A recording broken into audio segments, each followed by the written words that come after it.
wari warigenje eh pasiteri ari hafi kukwica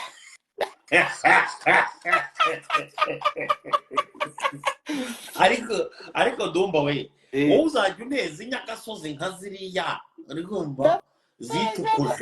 zitukuje kwe ako koko nawe inzererezi nk'iriya ndarengana je ese nka kiriya mwagikuye aya uwo mwatakaga mubona ndavuga ati je arimo arakora mu gituba nka kiriya mwagikuye kwe uriya muhungu nabonye ari the Bellow umuzana ubundi yajyaga ajya ahantu hose akibonekeza bikanga noneho ageze kwa the Ben bamutiza platform burafite kuba hari umuntu wamubwiye ati hara noneho wihangana uvunjisha za 5 zigaragare ko ari nyinshi baza no kuzikabiriza ngo ni miliyoni 2 ariko zira note ntizigeze ntabwo wari ufite umuntu yari ari kuri surplus ku buryo yamenye amafaranga yariyo ngewe nahamagaye umuhungu wanjye bita Jack B kuko niwe wayatoraguraga hasi n'imbwa uri Jack B niwe yarimo aratoragura naramubonye Jack B niwe wayatoraguraga mbajije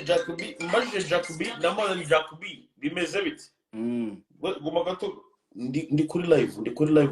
kuri Instagram mamagara Jack B ndamubona Jack B ko bagutoraguzaga amafaranga nk'imbwa amafaranga yarangaye ngo byari 400 uri kumva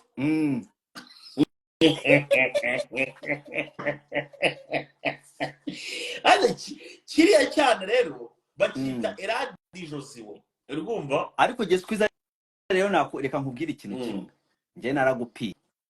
gute n'ubwa mbere noneho mpinze je skwiza icyogere mu nkuba umwami w'abagore best influencer muri no mihanda wayitangiye utangiye kuzajya ubifata ubonaniwe kumutwika ukazajya umuvangavangamo ibintu byo kujaka kumufatisha nabonye gushaka ko bamutwara ikintu ngewe buriya nanze kumutwika byanyako uzi ko ushaka ko bamutwara oya ntabwo nshaka ko bamutwara ikintu kandi bamutwara ikintu nshaka ko bamukorera ejo nanakivuze n'abandi ngewe uwitwa Prophet Josua umutekamutwe cyangwa se umusikama mu yandi magambo ikintu numva nifuza ko bamukorera ni ukumujyana ahantu bakajya kumwigisha uburere mboneragihugu njye numvaga wamukoma kumwe kwanjye kandi adafite uburere mboneragihugu byaba ari amakosa babanze kwanza bamufate urumva hari inzego ziba zibishinzwe bamufate bamujyane wenda nk'iwawa bamujyane wenda nk'igitagata nibura amezi 6 bamubwira ati mu gihugu cyacu cy'u Rwanda rero buriya ntago tugira ibintu byo kuvuga ngo ngewe ndi umukongomani ndi umurundi ndi biki urumva iyo ugeze mu Rwanda uhinduka n'ubundi umunyarwanda ugakora ibintu byose nk'abanyarwanda aho utavuga ngo wowe waje gutanga challenge mu banyarwanda warabyumva yaje kwigisha abanyarwanda ngo kujugunya amafaranga oya we ni profeti ntabwo ari profeti wo kuvuga ubutumwa bimwe byanyu byo kugenda mugahagarara imbere mukabesha abanyarwanda ni profeti wo gutanga wo guha abantu Dumba reka wenda tugaruke mu mirongo ya Bibiliya turebe icyo Bibiliya bivugaho sibyo Bibiliya icyo idushishikariza iratubwira uti niyo waba ugiye gutanga ugatangisha akaboko k'ibumoso uzakora ibishoboka byose ak'iburyo nikabimenye none kuriya gutanga aho kugira ngo hereze umuntu uvuga uti jewe noneho nditanze byo biremewe mu muco nyarwanda biremewe kubaza ukavuga uti ngewe nitanze miliyoni 2 kubera ko rwose runaka nshimishije cyangwa se wenda nitanze 100,000 kubera ko runaka nshimishije ibyo biremewe cyane ariko kuza ugafata amafaranga no ukajya uyajugunyira uri muri yaha aze gukunja amayatoragure wamugize nk'imbwa aze nkaho ujugunyira imbwa urakoze cyane none se harani muri strip club hari muri strip club uri muri ajugunya amafaranga kuri biriya babikora muri strip club uri muri ajugunyira indaya uri muri ajugunyira indaya ngira ngo uzana byumva badiri wende barabiririmbye mu ndirimbo bita Make It Rain Yeah, I make it rain on them hoes. I make it rain on them hoes. Nyine amafaranga baba making a rain nyine kundaya. So niba rero ashobora kujya mu bukwe bw'umuhanzi ukomeye cyane akajya nuko byana wenda ngire ngarukiraho kandi ikindi kintu narinzi ko uzi gucukumbura mu gucukumbura ubucukumbuzi bwo nabufite ariko mukanya naka video wonye ndekuira ngize kuri Instagram amafoto yatangiye gusohoka uwitwa Prophet Josua urumva buretse hano guplaying hano hari audio urumva ni audio yande umva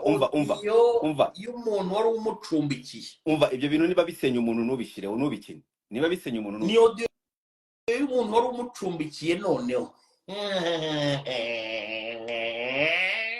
Kasuku urimo urasenya umuntu we ntabwo umuntu gusenya umuntu no kuvuga ngo hariya jyewe ikintu nishatse kumukorera nishatse kumubwira ni rwose ibintu by'ubutekamutwe bwawe gerageza ubigendamo gake mu gihugu cy'u Rwanda ntushobora kwiya kabiri ntushobora kugira gute noneho andi makuru nabashije kubona kurura bashyize hanze hari amafaranga y'umwana w'umunyakwigendera wavuye muri Canada uza kureba kuri channel bita ngo B Empire Bosco Empire ariko we yaje gute namubonye urakoze cyane igihe buriya mwana namwumvisha narizeze ndavuga nti sinjya ntwikira umuntu ariko uyu nguyu ngiye kuzamutwikira uriya muhungu muri Bosco nabonye n'umwana ushobora kuba zanarize neza cyane kiranariza kikagutwika no n'amatariki kigutwika n'amatariki urumva nkanjye ngewe ko ndi umunyamunwa hari amatariki nyibaye urumva nkirinda no kuyavuga mu kiganiro kubera ko mananga kuzakotora ejo bakabyuka mu gitondo bantwika ngiye kuntwika nta kibazo urantwika nkabyemera buriya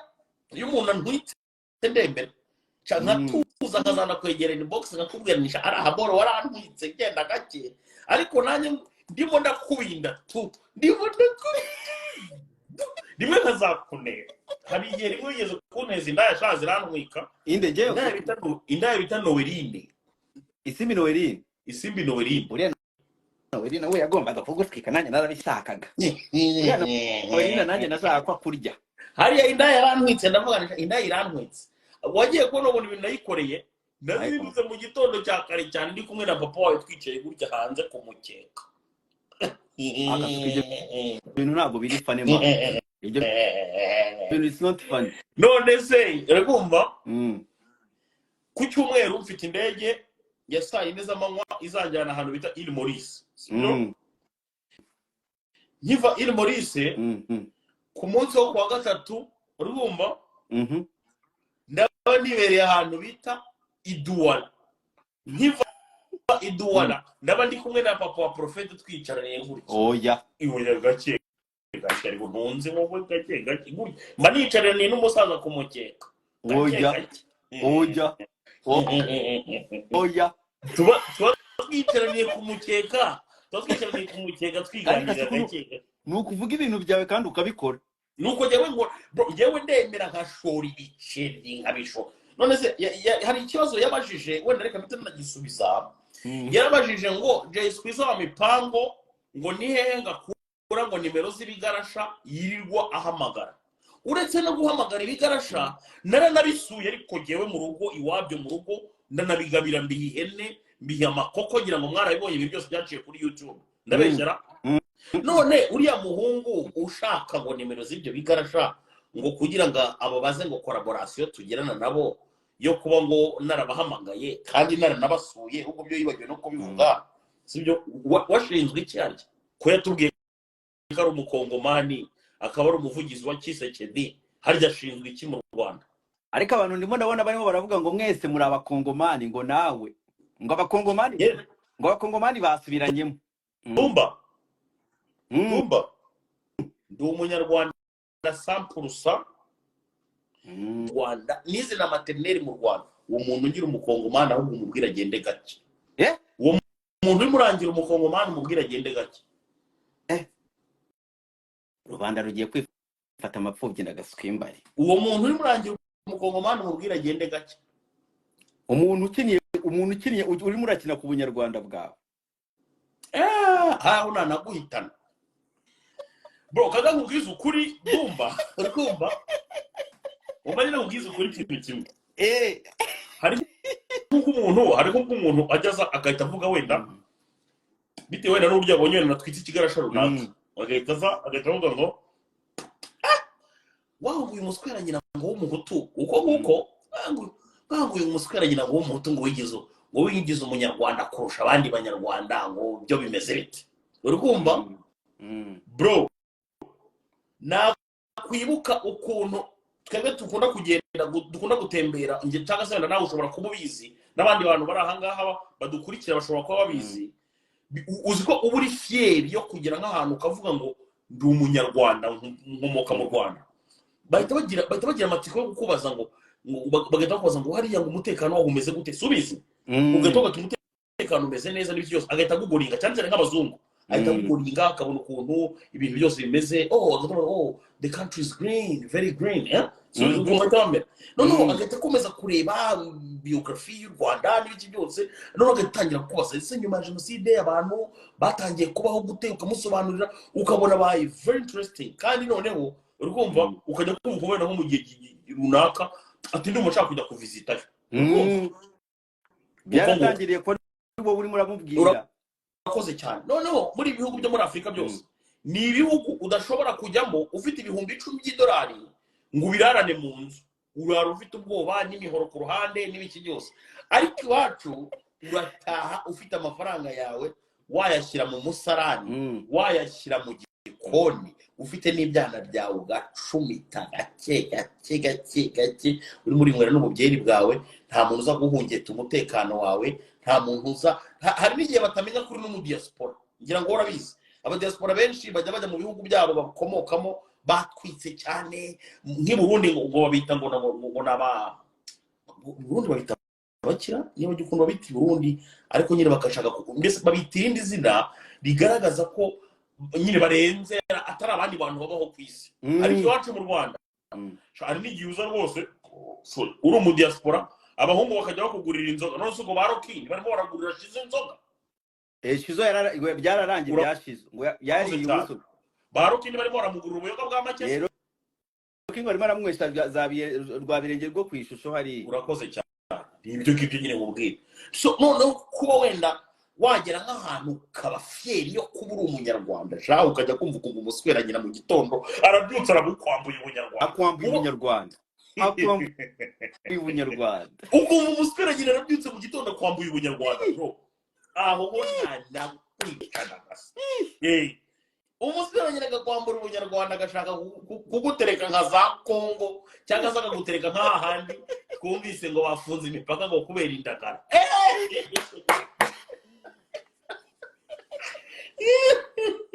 Ariko ibaze mu gihe ibindi bihugu nk'igihugu cyacu cy'u Rwanda nubwo u Rwanda rureba ko rufite umutekano, rufite amazu meza n'ibiki byose, ariko baracyavuga ngo turacyari ngo mu inzira y'iterambere. Ureba ko u Rwanda rumaze kuba nk'i Burayi, ariko baracyavuga ko tukiri mu inzira y'iterambere. Ariko ukajya kumva abandi bantu batari bamenya ko bari mu inzira y'iterambere bakavuga ngo bo rwose ikibazo gihari ni umukeke, ikibazo gihari ngo ni indagara, ngo ahubwo ngo reka bafungirwe umupaka ngo kugira ngo abanyarwanda bazakumbura umukeke. Mu bantu barimo baradukurikira aha ngaha bamye neza ko harimo n'abantu batazi icyo cyitwa umukeke wari. Umva guys, abantu muri kuri iyi live amagambo arimo arava muri Kasuku ni amagambo ye nahuriye nanjye. Bari kuvuga ngo bashobora gufatanya amagambo yawe nanjye. Ndashaka ko bose bamenya ko amagambo ya Kasuku naye nahuriye nanjye. Bari kuvuga ngo avuga ati imikenye yihorere. By'umukeke ngo byihorere ngo n'imipaka ngo bive mu byihorere birabareba. By'umukeke byihorere ira ni story isekeje cyane rwose. Uko kugira ngo umuntu wivumbure ngo abanyarwanda barya umukeke ngo turuka iwawe ngo ndetse n'indagara ugiye gufunga umupaka kubera umukeke. Ariko nge narumiwe naho ubundi ikintu cyonyine nabonye mpita mpinga unuza pasiteri bishop njye yamaye amafaranga bishop yamaye amafaranga ariko ntabwo hari akantu wavuze mpita nkunda ntabwo aragera ntabwo ari amafaranga agera ko Kigali yampaye nubwo ko Kigali twarwanye ariko Dumba ko Kigali nubwo twarwanye uretse gato genda gake Dumba buriya bayidutuma mvana kuri no live ndababaye cyane niba nsigaye mvuga nkavuga ku kigo nk'iki ngo ni Prophet Josua ugahita uvangamo umuherwe ufite ubwatsi bw'amafaranga ko Kigali ukamuvanga mu kiganiro cy'iyima yibobosha uzi ko ushaka kugereranya ibintu bitagereranye kawe Dumba oya ntabwo oya umva mbabarira ntabwo wanyumvishe neza navuze ati yampaye amafaranga ariko ntabwo yageza ku mafaranga ko Kigali yampaye nubwo ko Kigali twarwanye ndimo ndakubwira we iriya ni Nyagasozi nkokore urukumva ugashaka umugereranye n'umuherwe ufite ubwatsi bw'amafaranga ko Kigali nuko uvuga ngo ari gashaka Dumba ako muri umukongomani yaza akampa amafaranga nanjye nkamuvuga ukazajya uvuga ko Kigali nanjye nkamuvuga ubahungiza ukuri bakubwira ko Kigali amafaranga afite ni nk'ubwatsi ubwatsi urabuzi iyo ubukase burongera bukamera iyo ubukase burongera bukamera bugashibuka amafaranga ya Kigali ni nk'ubwatsi ni nk'ubwatsi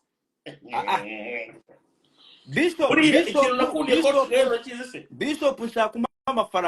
amafaranga nanjye nyavuga icyo gibishop cyawe Dumba koko kabya iyo ni inzererezi ni Nyagasozi nguhereza abantu yagiye abeshya se yabeshye umuntu wamuzanye bwa mbere na mbere umuntu bitaye mu scenario icyo kibishop cyaramubeshye ubu ngubu nta nubwo banavugana na gato ejo bundi ahangaha yaragiye ajya kwicara iruhande rwa banita Pendo mu birori urumva yaragiye kwicara iruhande rwa banita Pendo batanamuzi batanyiza gute araza gusa ahita yidumbukiza ahita yicara aho ngaho noneho buriya abantu banitukuje kuriya bagira umuhumuro utari mwiza abahumura nk'igisebe nk'igisebe cy'umufunzo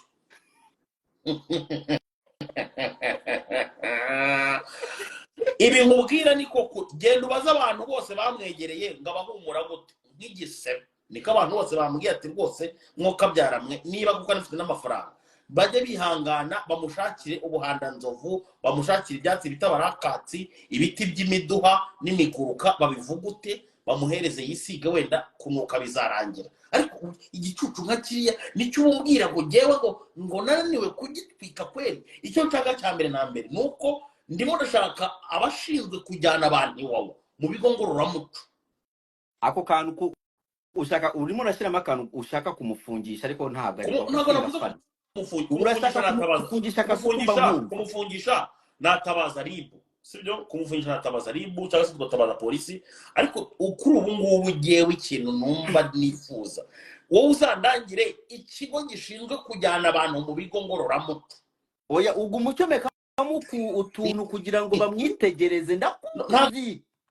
umucomeka wenyine niwe wabyivugiye urumva ibintu ugenda bize muri kadire ya showbiz Dumba ndaza ndavuga nyine kugira ngo umutekamutwe bisanzwe ndigendere mu gitondo abavuze uburyo ari umuvugizi wa Tshisekedi ngo rwose ntabwo yabivuze yavuze ko ababajwe cyane no kumva ngo narigeze gutuka ngo Perezida Tshisekedi nyuma y'aho atukiye abanyarwanda ngira ngo urabyibuka